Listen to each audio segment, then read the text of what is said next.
అందరికీ కూడా ప్రభువైన యేసుక్రీస్తు నామములో నా హృదయపూర్వకమైన వందనాలు తెలియజేసుకుంటున్నాము. ఇప్పటి వరకు కూడా నిజమే చాలా గొప్ప సంగతుల్ని, యేసుక్రీస్తు వారి కాలంలో జరిగిన సంఘటనల్ని మనకి కన్నులకి కట్టినట్టుగా దేవుడు రాయించి ఉంచారు పరిశుద్ధ గ్రంథంలో. దేవుని సన్నిధానానికి రావటం అనేది దేవుని దగ్గరికి ఎందుకు రావాలో, వచ్చిన వారు ఎలా ఉండాలో అని తెలియచేసిన గ్రంథం ఏదైనా ఉంది అంటే అది ఒక పరిశుద్ధ గ్రంథమేనండి. దేవుని సన్నిధానానికి నేను ఎప్పుడు చెప్తాను, ఇంట్లో ఎన్నో అవసరతలు ఉంటాయి. బయట ప్రపంచంలో అంతా కూడా మనకి బాధలు, ఇరుకులు, ఇబ్బందులు, అవసరాలు, సమస్యలు ఎలా తీర్చుకోవాలి, ఏం చేయాలా, అవన్నీ కూడా దానితో మనం అంతా కూడా ఇదైపోతూ ఉంటాం అన్నమాట.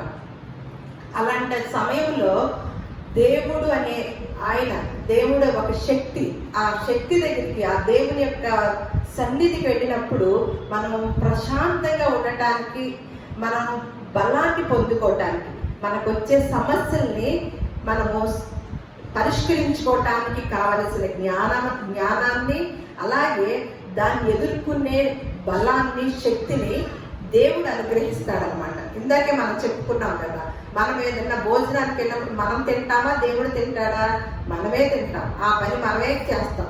ఆ కార్యక్రమం, మనకి ఇష్టమైన చీర మనమే కొనుక్కుంటాం, మనకి ఇష్టమైన నగ మనమే కొనుక్కుంటాం. మిగతా అన్నీ కూడా వీటికి ఏమన్నా మనకి ఆ ప్రాధాన్యత ఇచ్చి, మిగతా వాటికి ఏమన్నా అమ్మ దేవుని చిత్తము కాదేమో, దేవుడే చెయ్యాలి, దేవుడు చేస్తాడు. ఎప్పుడంటే మనకి సాధ్యము కాని విషయాన్ని దేవుడి సహాయం కనుక అడిగితే తప్పకుండా, అందుకని దాన్నే కృప అంటారనమాట. ఆయన కృప మనకి అప్పుడు తోడుగా ఉంటుంది అనమాట. అంతేగాని ప్రతి దాన్ని అడిగితే మనం అంటాం కదా, పిల్లల్ని కూడా, ఏంటి చిన్నది కూడా అడిగేస్తావు, నేర్చుకోలేదా, నువ్వు నేర్చుకోవా అని మనం పిల్లలకి నేర్పడానికి ప్రయత్నం చేస్తాం కదా. అలాగే పరిశుద్ధ గ్రంథంలో ఎప్పుడు కూడా మనం ఈ లోకంలో, భూలోకంలో మనకి ఏదైతే అవసరమో, మనం జీవించటానికి, మనం ప్రాణంతో ఉండటానికి, మనము సంతోషించటానికి, అలాగే మంచి ఆహారం తీసుకోవటానికి, అవన్నీ కూడా దేవుడు అమర్చాడండి. మనం అడగక ముందే అన్ని కూడా సృష్టిలో ప్రతి దాన్ని కూడా అమర్చాడు. సమస్యలు అనేది మనం తెచ్చుకుంటామా, దేవుడి ద్వారా వస్తాయండి. మన ఆలోచన ద్వారా, మన నిర్ణయాల ద్వారా, మనం తీసుకునే యొక్క నిర్ణయాల ద్వారా, మనం వేసే అడుగుల ద్వారా, మన ఆలోచనలు, నేను అనే అహంభావం ద్వారా, ఇలాంటివన్నీ కూడా మనం ఫేస్ చేస్తూ ఉంటాం అన్నమాట. కానీ మిగతా అన్ని కూడా దేవుడు అనుగ్రహించాడు. అలాగే భూలోకంలో ఒక మంచి జీవితాన్ని జీవించడానికి కావలసిన సూత్రాలను కూడా దేవుడు పరిశుద్ధ గ్రంథంలో రాయించి ఉంచాడనమాట.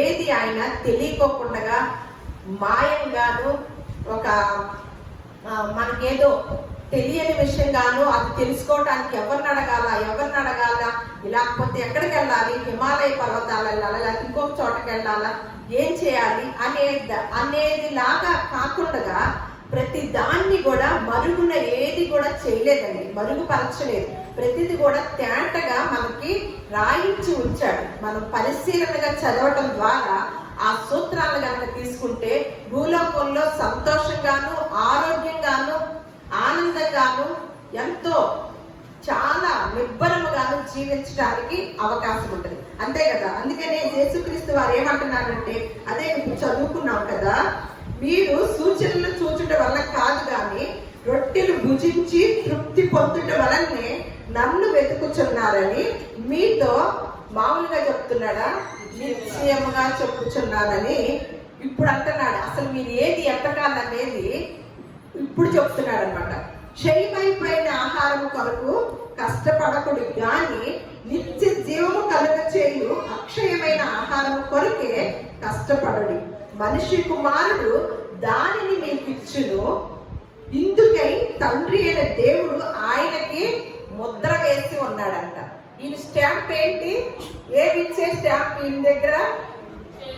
అబ్బా, ఐఎస్ఏ మార్క్ ఉందండి, ఐఎస్ఏ ముద్ర ఉందండి అని చెప్తాం కదా. ఏ ముద్ర ఉంది ఇక్కడ? ఏ ముద్ర, ఏమి ఇస్తానన్నాడు? యేసుక్రీస్తు వారు ఇచ్చేది ఏంటండి? అక్షయమైన ఆహారం కొరకే కష్టపడు, ఎందుకంటే దాన్నే మనిషి కుమారుడు మీకు ఇస్తాడు అని చెప్తున్నాడు. అంతేగాని శారీరకమైన అవసరం, ఏ బాధ వచ్చినా, ఏ ఇబ్బంది వచ్చినా నా పొలం అంట నా దగ్గరికి రండి అని చెప్పాడా? క్షయమైపోయే దాని గురించి ఇక్కడికి వచ్చి మీ టయాన్ని వృధా చేసుకోకండి. ఇక్కడికి వచ్చారంటే దేన్ని అడగటానికి? శక్తి కలిగినది అడగాలి, అక్షయమైన ఆహారాన్ని అడగాలి. అంతేగాని ఇక్కడికి వచ్చి కూడా మన సమయాన్ని ఏం చేస్తున్నాం? బయట ప్రపంచంలో ఉన్న జన సమూహం ఏం చేస్తున్నారు? అదే చేస్తున్నారు అనమాట. నేను మరలా గుర్తు చేస్తున్నా, పరిశుద్ధ గ్రంథం అండి ఎన్నో సూత్రాలని రాసి ఉంచింది. మనం పరిశీలనగా కూడా పరిశీలించి తెలియజేసిన వారి యొక్క విషయాలు కూడా మనం చదవటం ద్వారా తెలుసుకుంటున్నాం అన్నమాట. ఈ మధ్య కాలంలో నేను ఈరోజు ఒక ప్రసంగాన్ని సిద్ధపడి వచ్చాను. మీకు ఒకటి తెలియాలి, చెడు వినకు, చెడు చూడకు, చెడు మాట్లాడకు. ఈ మాటలు ఎవరు చెప్పారండి? ఈ గుర్తుల్లో కూడా ఎవరిని పెడతారు? కోతులు పెడతారు కదా. ఆ కోతులు ఎలా ఉంటాయి? ఆ బొమ్మలు కూడా చెడు వినకు, చెడు మాట్లాడకు, చెడు చూడకు అని ఆ బొమ్మలు పెడతారు కదా. పెట్టారు. ఎవరు పెట్టారు? గాంధీ గారు ఒక మంచి సిద్ధాంతాన్ని, మనకి మంచి సూత్రాన్ని తెలియచేశారు షార్ట్ కట్ లో. అంటే ఆయన తెలిసిన పరిధిలో ఆ వినకు, చూడకు, మాట్లాడకు ఈ మాటలు చెప్పారు. కానీ ఇంకా వివరంగా పరిశుద్ధ గ్రంథంలో దేవుడు మన కొరకు రాయించాడు. వాటిని చూసే ముందు ఒక సూత్రాన్ని, మీకు ఒక ఆరోగ్య సూత్రాన్ని తెలియచేయాలని ఈ మధ్య కాలంలో, ఒక 10 రోజుల క్రితము ఈ మధ్య కాలంలో ఒక పేపర్లో ఒక మ్యాటర్ వచ్చింది అనమాట. ఏంటంటే ఇది అందరు కూడా మీకు కనపడతాయి, పెద్ద అక్షరాలు కాబట్టి కనపడతాయి. ఏమనంది? తాటు మహా చెడు. ఇది ఈ మధ్య కాలంలో వచ్చిన మాట. మరి వచ్చినప్పుడు మనము ఈ సూత్రం తెలుసుకున్నప్పుడు మన బిడ్డలకు నేర్పాలని అనుకుంటాం కదా. ఈ తాటు మహా చేటు అంటే ఎంత చేటు అంటేనంట, ప్రపంచవ్యాప్తంగా పచ్చబొట్లు సంస్కృతి విస్తరిస్తుందంట. అంటే ఒకప్పుడు పచ్చబొట్టు అనే దాన్ని ఇప్పుడు దాని పేరు పెట్టారు ఫ్యాషన్ గా తాటు. దాని యొక్క విధానం ప్రపంచవ్యాప్తంగా ఎలా ఉందో చూద్దాం. ఒకప్పుడు చేతులతో సూదులు పట్టుకొని పచ్చబొట్టు పొడిస్తే నేడు అత్యాధునిక మెషిన్ల సాయంతో వచ్చిన వెరైటీ డిజైన్లతో సులభంగా టాటూలు వేస్తున్నారంట. పురాతన ఆచారాలకు గుర్తుగా ఆదిమ తెగల్లో మాత్రమే ఉండే పచ్చబొట్టుల్ని ఎక్కడ తీసుకొచ్చారండి? ప్రపంచ వ్యాప్తంగా తీసుకొచ్చారనమాట. అలాగే అది స్టేటస్ సింబల్ గాను ఫ్యాషన్ గాను అయిందంట. ముఖ్యంగా యువత సామాజిక మాధ్యమాల ద్వారా టాటూ సాంప్రదాయాన్ని అలవర్చుకుంటున్నారు. ఈ క్రమంలోనే ప్రపంచ మార్కెట్లో టాటూ వ్యాపారం అంట 2035 నాటికి 5,21,00,00,000 కోట్లు చేరుకుంటుందని అంచనా వేస్తున్నారు. అంటే ఈ బిజినెస్ ఎంత పెరిగిపోతుందో చూడండి. ఈ టాటూల వల్ల ఎందుకు ఇంత వివరంగా రాయించారు పరిశోధకులు అంటే, ఈ టాటూ వలన ఈ పరిశోధనలో ఏం తేలిందంటే, ఈ పరిశోధకులు చెప్పిన మాట అన్నమాట. కొంచెం సేపు సైలెంట్ గా ఉండండి పిల్లలు. ఏమని చెప్పారంటే, తాజా అధ్యయన ప్రకారము పచ్చబొట్లు వేసుకున్న వారిలో అత్యధికంగా 6% మందిలో ఇన్ఫెక్షన్లు అధికంగా వస్తున్నాయి అంట. అలాగే కంటి ఇన్ఫెక్షన్లు పచ్చబొట్ల వల్లే వస్తున్నాయి అంట.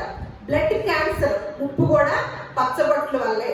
2010-2011లో జరిగిన ఎంత కాలం క్రితం ఈ అధ్యయనం చేశారంటే, ఎన్ని సంవత్సరాల క్రితం ఈ అధ్యయనం చేసి మనకి తెలియచేశారంటే, 2010-2011లో జరిగిన పలు అధ్యయనాల్లో పచ్చబొట్లు సిరాలో ఎరోబిక్ బ్యాక్టీరియాను గుర్తించాయంట. తాజాగా శాస్త్రవేత్తలు 14 కంపెనీలు అమెరికాలో అమ్మకానికి ఉంచిన టాటూ సిరాల్లో 75 నమూనాలను పరీక్షించారంట. వీటిలో 34 బ్యాక్టీరియాలను కనుగొన్నారంట. అందులో 19 వ్యాధికారక జాతులుగా వర్గీకరించారు. ముఖంపై తీవ్రమైన మొటిమలు, కంటి ఇన్ఫెక్షన్లు, ముఖంపై తీవ్రంగా మొటియాలు వస్తాయంట, కంటి ఇన్ఫెక్షన్ వస్తాయంట, రోగ నిరోధక శక్తిని తగ్గిస్తుందంట, అదొకటి చెప్పారు. అలాగే పచ్చబొట్లు ప్రాణాంతిక బ్లడ్ క్యాన్సర్ గా కూడా అవుతుంది, కారణం అవుతుందంట. ఇవి శరీరంలోని అవయవాల పనితీరుని దెబ్బతీసి వ్యక్తి మరణానికి దారి తీస్తున్నాయి అంట. అలాగే పచ్చబొట్లు వేసుకొని వ్యక్తులతో టాటూ ఉన్న వ్యక్తులను పోలిస్తే మొత్తం లింఫోమియా ప్రమాదం 21% పెరిగిందంట.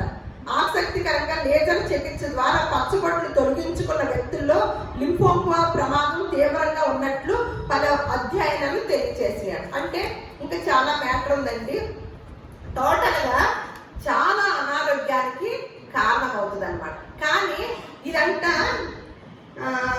ఇంకా మిగతా 2032వ సంవత్సరానికంట 5,21,00,00,000 చేరుకుంటుందని మార్కెట్ లో అంట 2032వ సంవత్సరానికి కొన్ని కోట్ల టర్నోవర్ వెళ్ళిపోతుంది అంటే, మార్కెట్ లో కొన్ని కోట్ల బిజినెస్ జరుగుతుంది అంటే.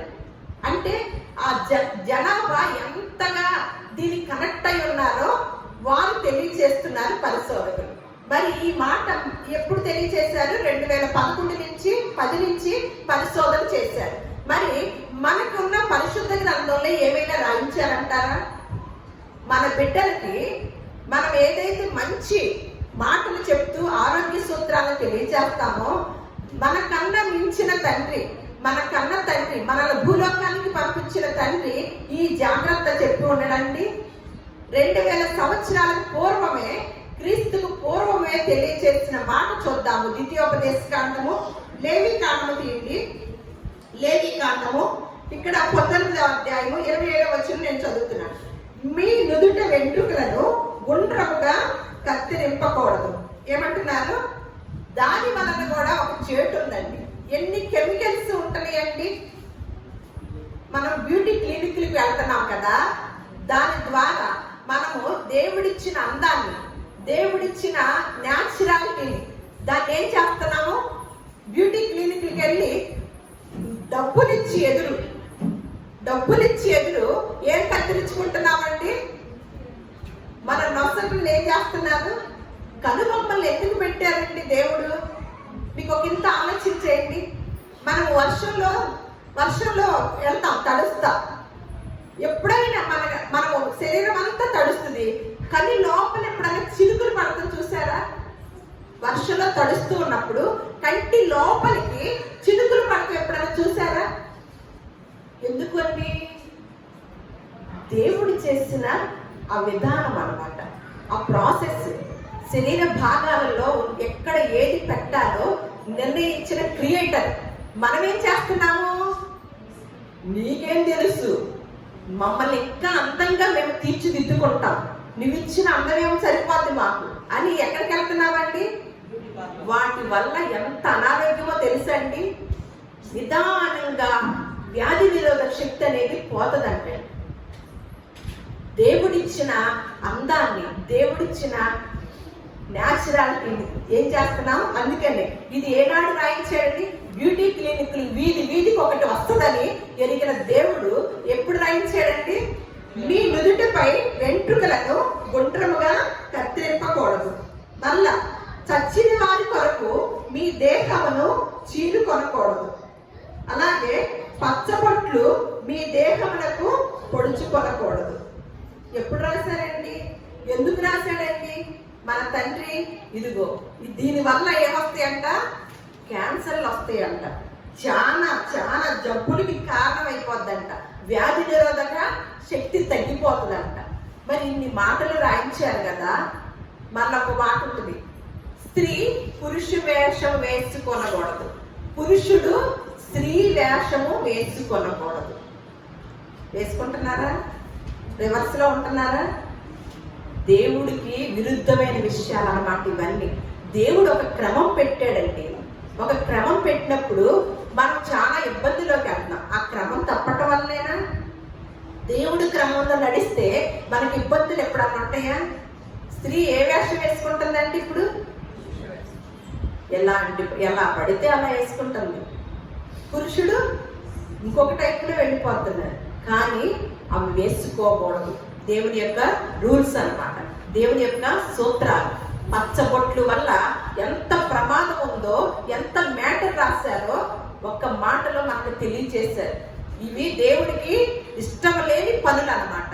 మీరు పచ్చబొట్టు, ఒక్కోసారి మనుషుల ప్రేమ మీద, మనం ప్రేమించే మనుషులు చనిపోయినప్పుడు వాళ్ళ యొక్క పేర్లు వేయించుకుంటాం. అలాగే మనం ప్రేమిస్తాం కదా, యవ్వనస్తులు ఏం చేస్తారు, అబ్బా నువ్వు లేతే నేను ఉండలేను, నేను లేదు నువ్వు ఉండలేవని పచ్చబొట్లు అయితే ఓడిపోయి పొడిపించుకుంటారు. కానీ ఉండవలసిన టైంలో జీవితాంతం కలిసి ఉండలేదు. ఇదే ఏమి తెలియదు వీరికి, అజ్ఞానులు అన్నమాట. వారికి తెలియకుండానే జరుగుతున్న తప్పిదాలు. ఇటువంటి విషయాలు పరిశుద్ధ గ్రంథంలో ఏనాడు ఎప్పుడో రాయించినప్పుడు మనం పరిశుద్ధ గ్రంథం మత గ్రంథం అవుతుందండి, మార్గదర్శకమైన గ్రంథం అవుతుందండి. అదే మాట, చెడు వినకు, చెడు చూడకు, చెడు మాట్లాడకు. ఏ మాటలైతే మాట్లాడకూడదు, ఏవైతే చూడకూడదు, ఏవైతే వినకూడదో ఇంకా కొంచెం స్పష్టంగా దేవుడు తెలియజేసిన మాట. అందుకని ఏమంటున్నాడు సామెతలు 20:12, వినగల చెవి, చూడగల కన్ను, ఈ రెండు కూడా ఎవరిచ్చారంట? వినగలిగిన చెవి, చూడగలిగిన కన్ను. ఇది వివరంగా తెలియకపోబట్టే మన పిల్లలకి చిన్న నాటి నుండి చెప్పకపోవటం వల్లే ఏం జరుగుతుంది? ఏం చూస్తున్నారు? ఏవైతే చూడకూడదు అవి చూస్తున్నారు, ఏవైతే వినకూడదు అవి వింటున్నారు. ఈ రెండు ఎవరు కలిగి చేశారు? సామెతలు 20:12 అన్నమాట. ఏమంటున్నాడు ఇక్కడ? వినగలిగిన చెవిని, చూడగలిగిన కన్నుని, ఈ రెండు కూడా ఎవరు కలుగ చేశారంటండి? దేవుడు కలుగ చేశాడు. అలాగే కీర్తన గ్రంథము 94వ కీర్తన 9వ వచనం, చెవులను కలగ చేసిన వాడు వినకుండునా, కంటిని నిర్మించిన వాడు కానకుండునా. అంటే మనకిచ్చిన చెవులు, మనకిచ్చిన కళ్ళు ఎవరిచ్చారు? దేవుడిచ్చాడు. దేవుడు తయారు చేశాడు కదా ఈ యొక్క విధానాన్ని. ఈ కన్నుతో ఏమి చూస్తున్నామో ఎవరికి తెలుస్తుందండి? ఈ చెవితో ఏమి వింటున్నామో ఎవరికి తెలుస్తుందండి? ఈ విధానాన్ని చిన్ననాటి నుండి నేర్పిస్తే ఈ కళ్ళని, ఈ చెవుల్ని, ఈ నోటిని ఎంత జాగ్రత్తగా ఉపయోగించడానికి ప్రయత్నం చేస్తామండి. కన్నంటే ఎడాపెడ, చెవులంటే ఎడాపెడ.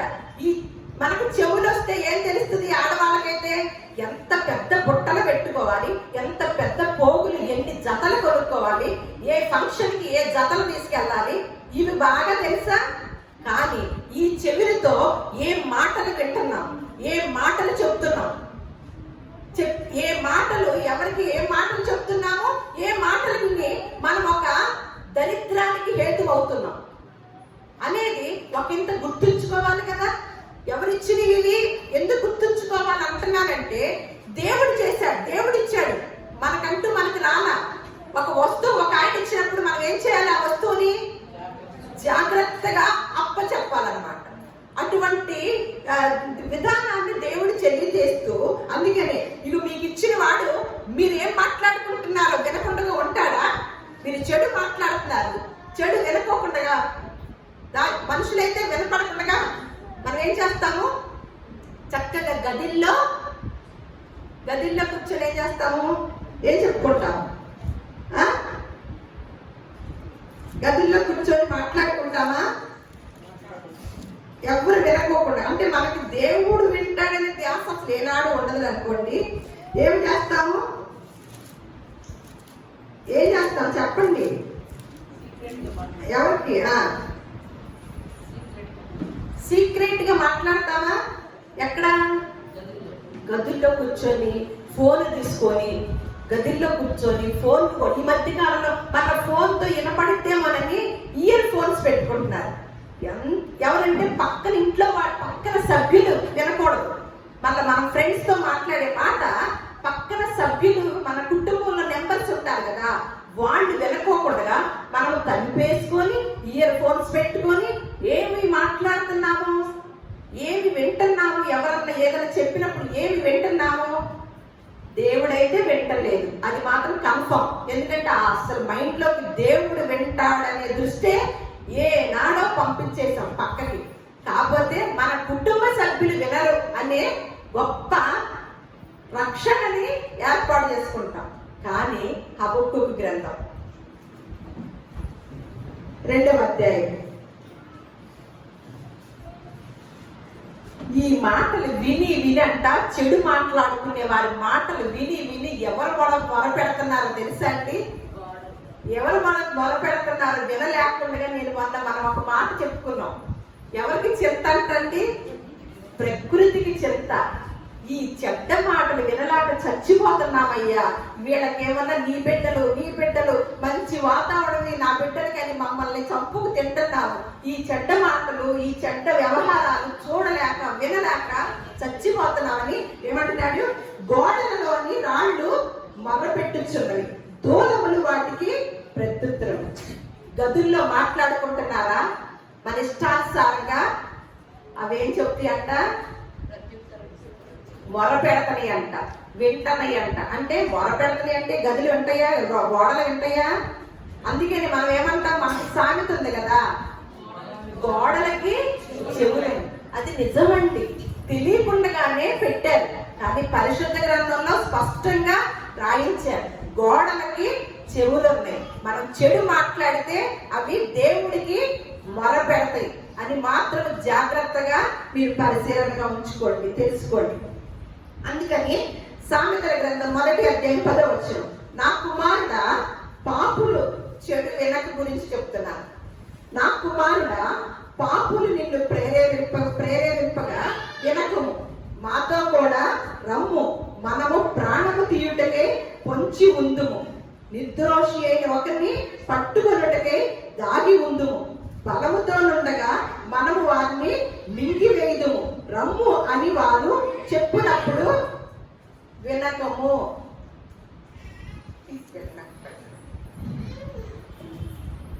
మన సామెతలు 17వ అధ్యాయం 4వ వచనం, చెడు నడవడి గలవాడు దోషపు మాటలు వినును. దోషం మాటలు ఎవరు వింటారండి? చెడ్డ మాటలు ఎవరు వింటారు? గాంధీ గారు మనకు ఒక విధానాన్ని తెలియజేశారు. చెడు వినకు, చెడు మాట్లాడకు, చెడు చూడకు.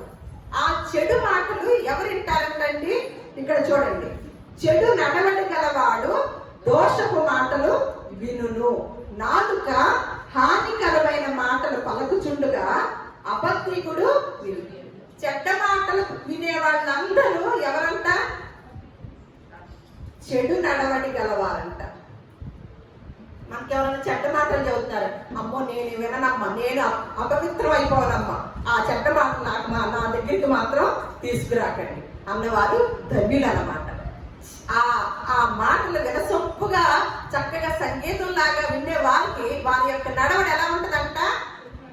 చెడు నడవడి గలవాడే దోషపు మాటలు వింటారంట. మరి మన టైంని బట్టి కొన్ని మాటలు ఉన్నాయి, కానీ నేను కొంతగానే కుదించి చెప్తానికి ప్రయత్నం చేస్తున్నాను. చెడు మాట్లాడకు. సామెతల గ్రంథము 4వ అధ్యాయము 25వ వచనం, మూర్ఖపు మాటలు నోటికి రానియకుము, పెదవుల నుండి కుటిలమైన మాటలు రానియకుము. సామెతలు 6:2, నీ నోటి మాటల వల్ల, ఎందుకంటే ఇలాంటి మాటలు కనుక వస్తే ఏమంటున్నాడు? మూర్ఖపు మాటలు నీ నోటికి రానియకుము, పెదవుల నుండి కుటిలమైన మాటలు రానియకుము. ఎందుకంటే ఈ మాటల వల్ల ఏమవుతుందంట? నీ నోటి మాటల వలన నీవు చిక్కబడి ఉంటావు. తెలుసా? జాగ్రత్త. నీ నోటి మాటల వలన చిక్కబడి ఉన్నావు. నీ నోటి మాట వలన పట్టుబడి ఉన్నావు. జాగ్రత్త. పట్టుకుంటాడు దేవుడు. మనం మాట్లాడే మాటలు ఏం మాట్లాడతారు ఆయన కొంతవరకే తెలియజేశారు. ఆ చెడు మాట్లాడితే ఏం జరిగిద్దో, చెడు వింటే ఏం జరిగిద్దో, చెడు చూస్తే ఏం జరిగిద్దో తెలియచేసిన గ్రంథము పరిశుద్ధ గ్రంథం. తెలియచేసిన మార్గదర్శకుడు ప్రభువైన యేసుక్రీస్తు వారు. అలాగే ఇంకొక మాట, సామెతలు 6:12, కుటిలమైన మాటలు పలుకువాడు పనికి మాలిన వాడును దుష్టుడనై ఉన్నాడు. సామెతలు 13:3, తన నోరు కాచుకొని వాడు తన్ను కాపాడుకొనును, ఊర కొనక మాట్లాడువాడు తనకు నాశనము తెచ్చుకొని. ఈ చెడు మాట్లాడటం వల్ల ఏమి జరిగిద్దో వివరణ అన్నమాట. వివరిస్తున్నారు సొలొమోను గారు, జ్ఞాని అయిన సొలొమోను గారు. మళ్ళా సామెతలు 17వ అధ్యాయం 20, నోటిని నాలుకను భద్రము చేసుకుని వాడు తన శ్రమల నుండి తన ప్రాణమును కాపాడుకోడు. మీరు చెడు మాట్లాడుతున్నారా? ఆ చెడు మాట్లాడకుండా నోటిని నాలుకని కనుక మీరు భద్రం చేసుకుంటే ఏం జరిగిందంట? శ్రమల నుండి తన ప్రాణాన్ని కాపాడుకుంటారంట. ఏం భద్రం చేసుకుంటే? ఇక్కడే ఉన్నారా? శ్రమల నుండి తన ప్రాణాన్ని కాపాడుకునేవాడు ఏమి భద్రం చేసుకోవాలి? హారాలనా, నగలనా, వజ్రాలనా, డబ్బులనా, వేటిని భద్రం చేసుకోవాలి? దేన్ని బీరువాలో పెట్టాలి? దేన్ని ఎనపెట్టిలో పెట్టాలి? అర్థమవుతుందా? దేన్ని భద్రం చేసుకోవాలంట? మనకేం భద్రం చేసుకోవడం తెలుసు? నోటిని తప్ప అన్నిటినీ భద్రం చేసుకోవడం తెలుసు కదా. అది మన ప్రావీణ్యత. మళ్ళీ ఇంకో మాట, సామెతలు మాట్లాడు నోరు ఇచ్చకపు మాట్లాడు నోరు నష్టము కలదు. ఇచ్చకపు మాటలు ఉంటాయి కొంతమంది. ఎవరు మాట్లాడుతున్నారో అర్థమైపోద్ది. వారి మాటలు అంటే ఏ జరిగి చేస్తాయి అంట? నష్టాన్ని కలగజేస్తాయి అంట. మళ్ళా చెడు చూడకు, దాని దగ్గరికి వద్దాం. పాపులను చూచి నీ హృదయమునందు మత్సర పడకము. అంటే కొంతమంది పాపులు ఉంటారు, వారిని చూసి మనం పడాల్సింది ఏంటి? జాలి పడి ఏం చేయాలి? వారికి దేవుని యొక్క వాక్యము అందచేయాలన్నమాట. మనం ఏం చేస్తాము? మేమేమన్నా ఎంత భక్తిగా ఉంటే మాకొక్క బిల్డింగ్ కూడా లేదు, వారి అసలు భక్తి ఉండదు, పాడు ఉండదు, 3 అంతస్తుల బిల్డింగ్ లో కూర్చున్నారు, ఇదేంటి అని ఏం కలిగింది మనకి? మనం చూడగానే ఏం కలిగింది? మత్సరం కలిగింది అనమాట. నేనేమన్నా ఎంత నిష్ఠగా భక్తి చేస్తున్నానా? వారానికి 4 సార్లు ఉపవాసం ఉంటున్నానా? రోజుకి 4 సార్లు ప్రార్థన చేస్తున్నానా? నాకెందుకు ఈ కష్టాలు? వాళ్ళు ఏమన్నా ప్రార్థన ఉండదు, ఏమి ఉండదు, కానీ 4 అంతస్తులు బిల్డింగ్ కట్టుకున్నారు, కారుల్లో తిరుగుతున్నారు అనే ఆలోచన మనందరికి ఎప్పుడు వచ్చిందా? చూసి పాపులను చూసి. కానీ ఏం చూపు? ఆ విధమైన చూపు చూడకూడదు అంటున్నాడు. దాన్ని ఏమంటారంట? పాపులను చూచి నీ హృదయం అందు మత్సర పడకము. అలాగే 24:19 సామెత, దుర్మార్గులను చూచి నీవు వ్యసన పడకము. మళ్ళా చెడు దృష్టి గలవాడు ఆస్తి సంపాదింప ఆతృత పడునంట. ఆస్తి కోసమే ఆతృత పడే వాళ్ళ యొక్క విధానం ఎలా ఉంటదంట? వాళ్ళకి ఏ దృష్టి ఉంటదంట? చెడు దృష్టి. అంటే దేవుని జ్ఞానానికి ఆతృత పడతాడా? ఆస్తి వైపుకి ఆతృత పడే వాళ్ళని ఎక్కువ చూస్తున్నామా? దేవుని జ్ఞానం నేర్చుకోవాలని ఆతృత పడే వాళ్ళని ఎక్కువ చూస్తామా? ఆస్తులు సంపాదించుకోవటానికి రేయనక పగలనక ఎండనక వాననక కష్టపడే వాళ్ళని చూస్తామా? ఆస్తుల విషయమే కదా. సమయం కూడా ఉండదన్నమాట. దేవుని సన్నిధానానికి వచ్చే సమయం కూడా ఉండదు. ఎందుకంటే ఉద్యోగాల్లో బిజీ, మన వ్యాపారంలో బిజీ, అది కూడా వారానికి 1 రోజు కూడా మిస్ అయిపోతాం. అంతే కదా. దేనికి ఎక్కువ ఆతృత పడాలి? ఇక్కడ ఏమంటున్నాడు? చెడు దృష్టి గలవాడు ఆస్తి సంపాదింప ఆతృత పడు అని. ఈ సామెతలు మనకి క్రీస్తు పూర్వం రాసిన మాటల విధానం అన్నమాట. ఏ ఒక్క సూత్రం చెప్పినా 2 నిబంధనల్లో కూడా మనం చూస్తూ ఉంటాం. పాత నిబంధనలో చూస్తాము, క్రొత్త నిబంధనలో కూడా చూస్తూ ఉంటాం. ఇదే మాటని, ఈ చూపు గురించి ప్రభువైన యేసుక్రీస్తు వారు చాలా స్పష్టంగా చెడు చూడకు అనే మాటతో ఆగిపోకుండా ఆ చెడు చూడటం వల్ల ఎంత నష్టం ఉంటుందో మనకి యేసుక్రీస్తు వారు ఆయన ఉన్న కాలంలో తెలియజేసిన విధానాన్ని చూద్దాం. మత్తయి సువార్త 5వ అధ్యాయము 27వ వచనం చూద్దాం.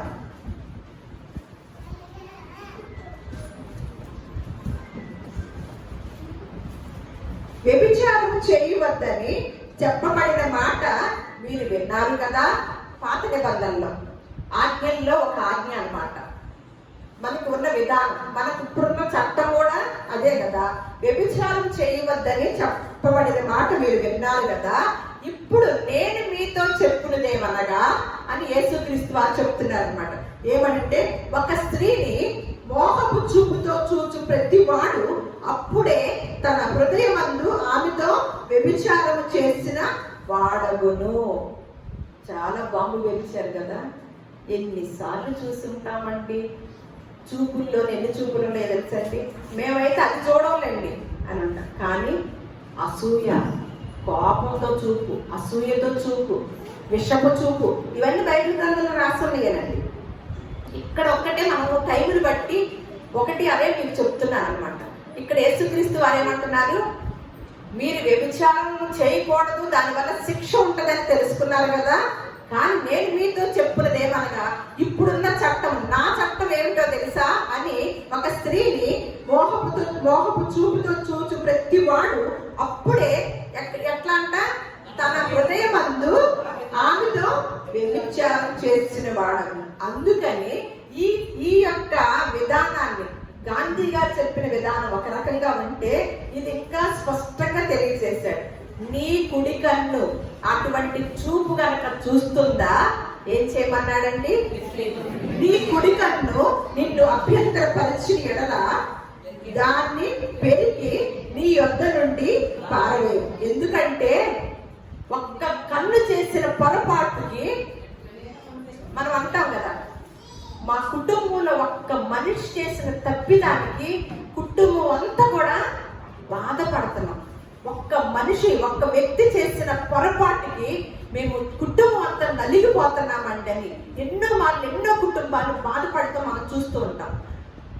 అదే విధముగా వ్యక్తిగతంగా దాన్ని ఆ మాటను తీసుకుంటే, నీ కుడి కన్ను శరీరంలో ఒక్క అవయవం, ఒక్క కన్ను నిన్ను అభ్యంతరపరిచిన ఎడల, ఎందుకంటే దాన్ని తీసివేయి. ఎందుకంటే ఆ కుడి కన్ను తీసివేయకపోతే కనుక ఈ దేహం అంతా కూడా ఎక్కడికి వెళ్ళిద్దంట, నీ దేహం అంతయు నరకములో పడకుండా నీ అవయములలో ఒకటి నశించుట నీకు ప్రయోజనకరము కదా అని గొప్ప ఆత్మ జ్ఞానాన్ని తెలియజేశారు. ఈ జ్ఞానాన్ని ఎంత పెట్టి కొంటే దొరికిద్దండి ఈ సూత్రాలు? ఎవరు చెప్తారండి ఇంత వివరంగా?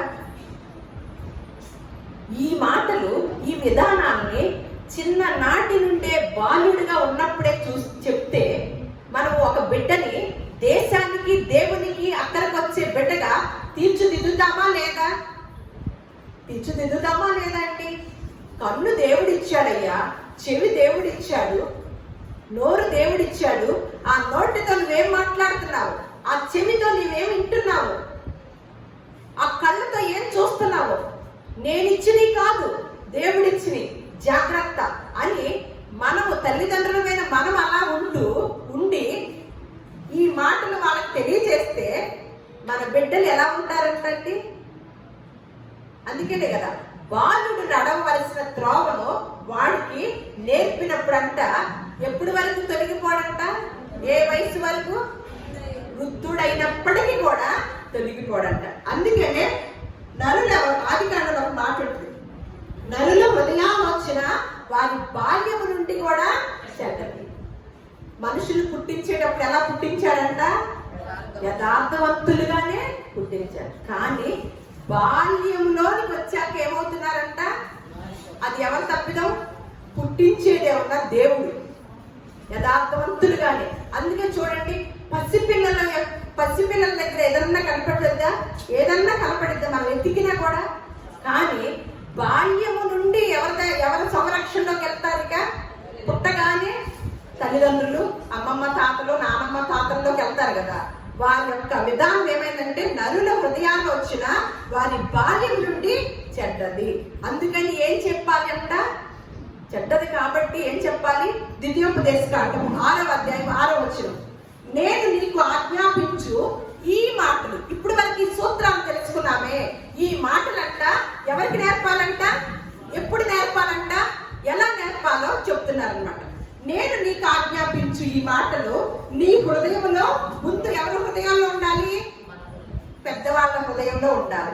తర్వాత నీవు నీ కుమారునికి వాటిని అభ్యసింపచేసి ఎప్పుడెప్పుడు చెప్పాలి?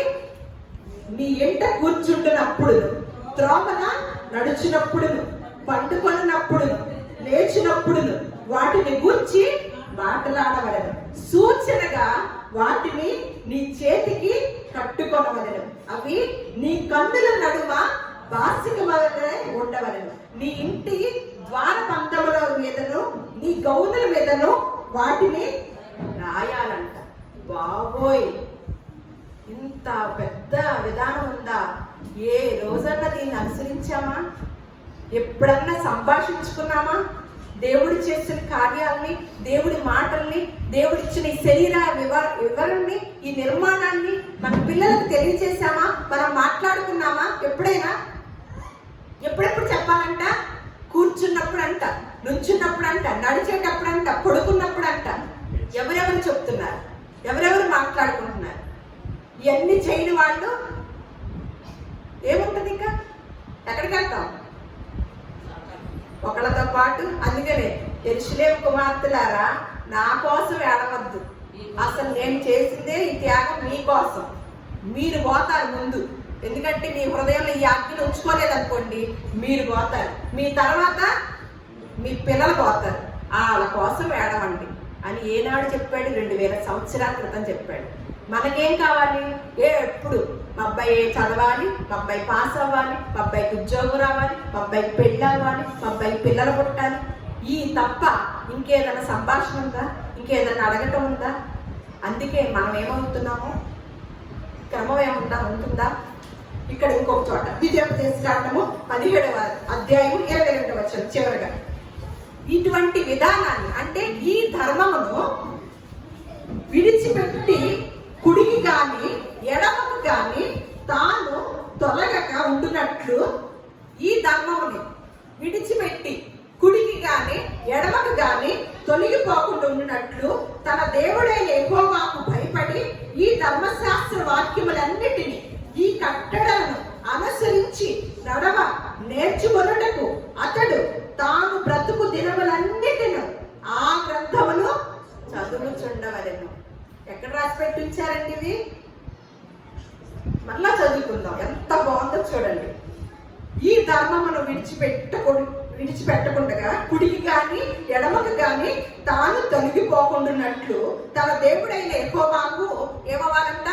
భయపడి ఈ ధర్మశాస్త్ర వాక్యములన్నిటినీ, అలాగే ఈ కట్టడలను అనుసరించి నడువ నేర్చుకొనుటకు అతడు ఏం చేస్తున్నాడంట?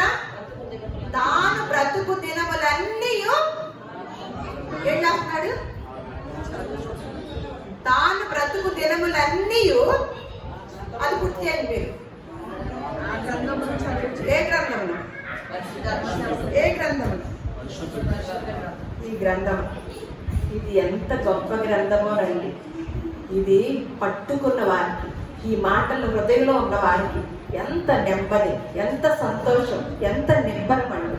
ఒక గొప్ప మార్గాన్ని సూచించే మాటల్ని దేవుడు మన కొరకు రాయించాడు. ఇటువంటి ఆధిక్యతను దేవుడు మనకి కలుగ చేసినప్పుడు దాన్ని ఎక్కడ దుర్వినియోగం చేసుకోకుండా, మన సమయాన్ని అంతటిని కూడా పాడు చేసుకోకుండా, ప్రతి సమయాన్ని, ప్రతి నిమిషాన్ని, ప్రతి సమయాన్ని, అందుకని నా బ్రతుకు దినములన్నీ కూడా ఏం చేస్తాడంట? ఈ ధర్మశాస్త్రాన్ని చదువుతూ ఉంటాడు. అందుకనే ఏమనుంది కీర్తనలో, మొదటి కీర్తనలో, దుష్టుల ఆలోచన చొప్పున నడవక, పాపుల మార్గమున నిలువక, అపహాస్యములు కూర్చుండగా యెహోవా ధర్మశాస్త్రమును ఆనందించు దివారాత్రములు ధ్యానించువాడు ధన్యుడు. అతడు ఎలా ఉంటాడంట? నీటి కాలువల యోరను నాటబడినదే ఆకు వాడక తమ కాలమందు ఫలమిచ్చు చెట్టు. అతడు చేయనిదంతయు సఫలం. అటువంటి ఆధిక్యతలు, అటువంటి జ్ఞాన వివేకములు దేవుడు మనందరికీ కూడా మెండుగా, నిండుగా, దండిగా అనుగ్రహించును గాక. దేవుడు మిమ్మల్ని అందరినీ, మీ కుటుంబాలని, బిడ్డల్ని అందరినీ కూడా బహుగా ఆశీర్వదించును గాక.